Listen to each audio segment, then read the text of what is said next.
Welcome to Holloway and O'Brien, Steve. We've been talking about adding a family law paralegal to the firm for some time now, and I know the attorneys are especially happy to have someone with your experience come on board. Thank you. This has been a crazy 2 weeks, moving into a new house and starting a new job in a different state. But I think I'm really going to like it here. I've been studying the family law handbook that you gave me, and it has been a big help. I'm still learning, though. Some of the laws in this state are very different than the ones where I last practiced. Well, my job is to be your teacher for the next 2 weeks until you get used to the firm and to the state laws. So, where would you like to start? Is there anything in particular I can help you with? Yes, I really need your help understanding the child support guidelines. Where I came from, the guidelines were pretty simple. Child support was based on a fixed percentage of the non-custodial parent's income. How did that work? The formula was fairly easy to apply. If there was one child in the family, child support was based on 25% of the non-custodial parent's net income. If there were 2 children, it was 30%, 3, 34%. Where there was more than 3 children, the court had some discretion in determining child support. Also, if the non-custodial parent had a very high income, the court could adjust the percentages. Oh, did you still have to fill out the child support worksheets? Oh yes, the ones we used are very similar to the ones you use.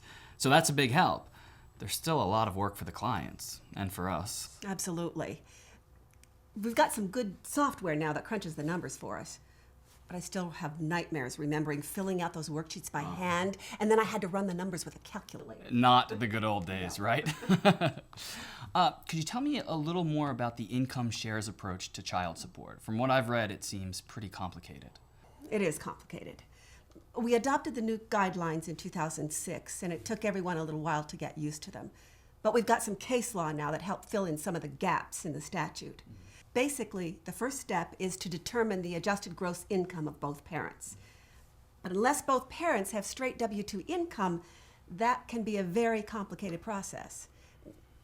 Income includes everything from interest and dividend income, Social Security and unemployment benefits, judgments from lawsuits, gifts, even prizes. Sounds like a lot of discovery. It is. Yes.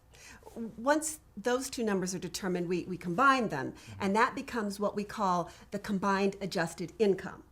Now, that number is compared to the state child support obligation table to determine the basic child support obligation.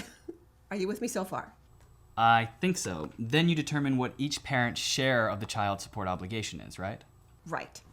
If the wife's adjusted gross income is $60,000 and the husband's is $40,000, then the pro rata share for the wife and husband is 60% and 40% respectively. It's very different from what you're used to, isn't it? Very different, but, well, over half the states are using this approach, and I can see arguments for both ways of determining child support. I have one other quick question.